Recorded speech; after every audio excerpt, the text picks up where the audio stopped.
मुझे लगता है आज पुनीत सुपरस्टार इतना बड़ा हो गया है, इतना बड़ा नाम बन चुका है लाइक इंडस्ट्री के अंदर, इन्फ्लुएंसर्स में, कि मैं चाहूंगा कि आप एक एडवाइस दो जो भी इन्फ्लुएंसर स्ट्रगल कर रहे हैं इस टाइम पे उनको।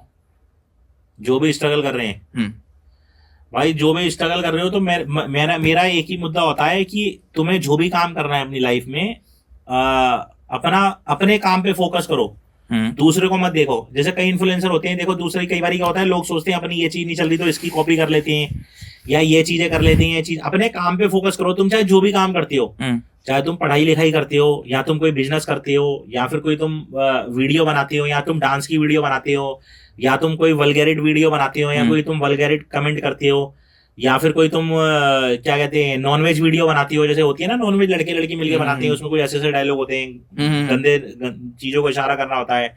कुछ अपने काम पे फोकस रखो, दूसरे को मत देखो दूसरा क्या कर रहा है। समझ रहे बात को? दूसरा कैसे कर रहा है, क्या कर रहा है, वो उसकी हेडेक है। आज किसी के 30 मिलियन फॉलोवर हैं, किसी के 40 मिलियन फॉलोवर हैं, वो भाई वो उसके हैं, वो उसके कैसे हुए क्या हुए वो उसी को पता है। दूसरे को मत देखो कभी भी, दूसरे के कच्चे में मत झांको, तुम्हारे पास जो है वो करो। तो भाई यही कहना, अगर जिंदगी में आगे बढ़ना है तो अपने काम पे फोकस करना हमेशा, बस इतना ही कहना चाहता हूँ इनको।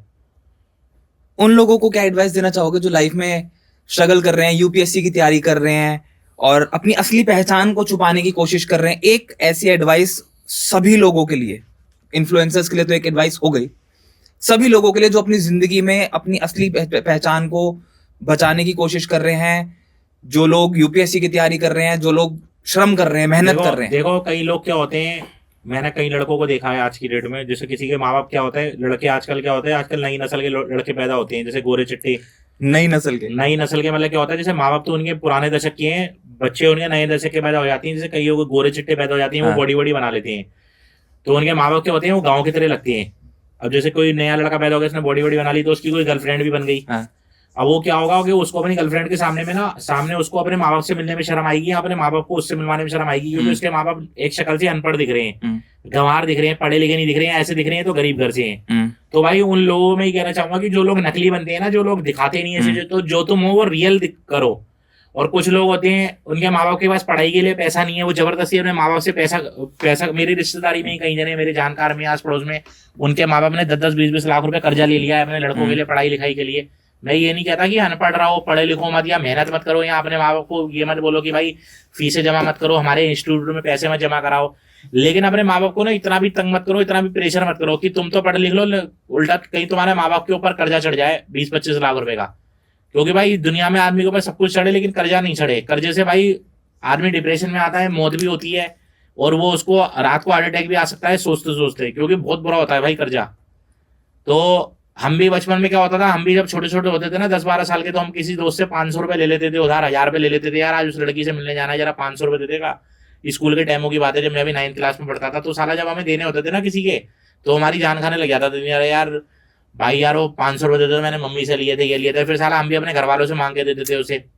या हमने भी उसके बाद थोड़े बड़े हुए, हमने भी अपने कोर्स वोर्स करने के लिए लोगों से पैसे ले लिए थे, 1-2 रिश्तेदारों से उधार मतलब आस पड़ोस वालों से, कि यार चलो 2 लाख रुपए दे दो, आज हमें स्कूल में पढ़ने हैं। तो भाई फिर उसने भी हमारी जान खानी स्टार्ट कर दी यार, कि हमें दे दो, हमने आगे से ले रखे हैं, या कभी बैंक से ले लिए, उससे ले लिए। तो भाई अपने माँ बाप, मतलब कोई भी बच्चा ऐसा काम ना करे जिसमें उसके माँ बाप परेशान हो, अपना खुश रहे। और बीवियों को भी ये कहना चाहूंगा कि आजकल देखो कितने पति सुसाइड कर रहे हैं, बीवियां उनको तंग करती हैं कि भाई मुझे तो ये चाहिए, मुझे तो गाड़ी चाहिए, अपनी फ्रेंडों की बातें बताएंगी कि देखो मेरी फ्रेंड तो जो है उसकी शादी हुई है अभी, उसका पति तो 50 लाख की गाड़ी लेकर आया है, उसके पति ने तो नया घर लिया है। तो उसका आदमी क्या होता है, सारा डिप्रेशन में आके पागल हो जाता है, वो फिर या तो कोई गलत कदम उठा लेगा या फिर वो मर जाएगा।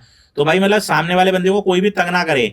तुम्हारे को अगर ऐसा लग रहा है कि भाई अगर तुम्हारे माँ बाप के पास पैसा है या तुम्हारे पति के पास पैसा है, तो उस पर प्रेशर डालो, नहीं तो मत डालो। क्या पता सामने वाला किस उसमें जी रहा है। तो यही कहना चाहूंगा, जबरदस्ती काम मत करवाओ। अगर जैसे मेरे टाइम में क्या होता था, हम जब छोटे छोटे होते थे तो बाइकों का जमाना निकला था, आज से 20 साल पहले, तुम्हें शायद ध्यान होगा, 2003 और 2002 का जमाना था ये, जब ये बाइकों का क्रेज निकला था। पल्सर, सीवीजेड, टीवीएस सेंट्रा, एक बार भरो महीने बार चलो।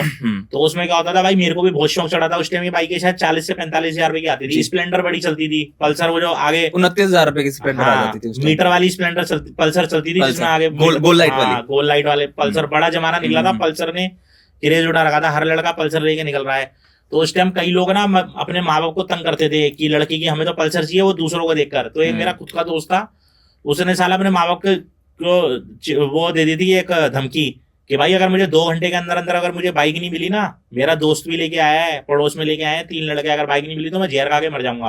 अच्छा। भाई उसके माँ बाप ने पता नहीं कहाँ से पैसा वैसा उठा के 45,000 रुपए की CBZ लेके दी थी उस जमाने में, 2003। मुझे भी शौक था, लेकिन हमने कभी अपने माँ बाप को तंग नहीं करा कि हमें बाइक लेके दो, ये लेके दो।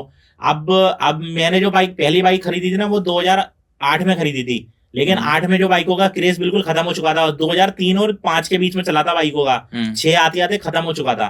9, 10, 11 में तो लोग फिर गाड़ियां, सेकंड हैंड गाड़ियां नहीं, बाइकों का खत्म हो गया था, फिर आम हो गई थी बाइकें, फिर हर बंदा लेके घूम रहा था। 2008 में मैंने ली थी पहली बाइक पैशन प्रो, 2008 और 7 की बात है शायद से। उस टाइम क्रेज खत्म हो चुका था। अब मैंने भी ये चीज सोचा यार, जब हमारा मन था, जो उस टाइम बड़ा शौक होता था कि बाइक ले लें, गलियों में घुमाएंगे, लड़कियों में जाके लाइनबाजी करते हैं। उस टाइम साइकिल भी नहीं होती थी, लेकिन हमने कभी अपने माँ बाप को तंग नहीं करा कि बाइकें लेके दो। अब ये थोड़ी मैं अपने माँ बाप को ये बोल दूंगा कि भाई बाइक नहीं ले पा रहे तो मैं सुसाइड कर रहा हूँ। अब मैं जब अपने माँ बाप को धमकी दूंगा तो वो तो बेचारे कहीं ना कहीं चला के देंगे। तो ऐसी चीजें ना करो अपने माँ बाप के सामने। आज भी कई लोग करते हैं, ऐसा नहीं है नहीं करते हैं। कई लोग बोलते हैं हमें तो आईफोन चाहिए, मोबाइल चाहिए, 1.5 लाख के मोबाइल मांगते हैं। 16-16 साल के लड़के हैं, साले चलाना आता नहीं, अपने माँ बाप से आईफोन मांग रहे हैं। बाप उसका 20,000 में महीने में नौकरी नहीं कर रहा और वो अपने बाप से आईफोन 16 मांग रहा है, तो कहाँ से लाके देगा? वो फिर यही बोलेगा मैं तो सुसाइड कर रहा हूँ, फिर बाप लाके देगा कर्जे में कहीं ना कहीं से। तो ये चीज ना करो भाई।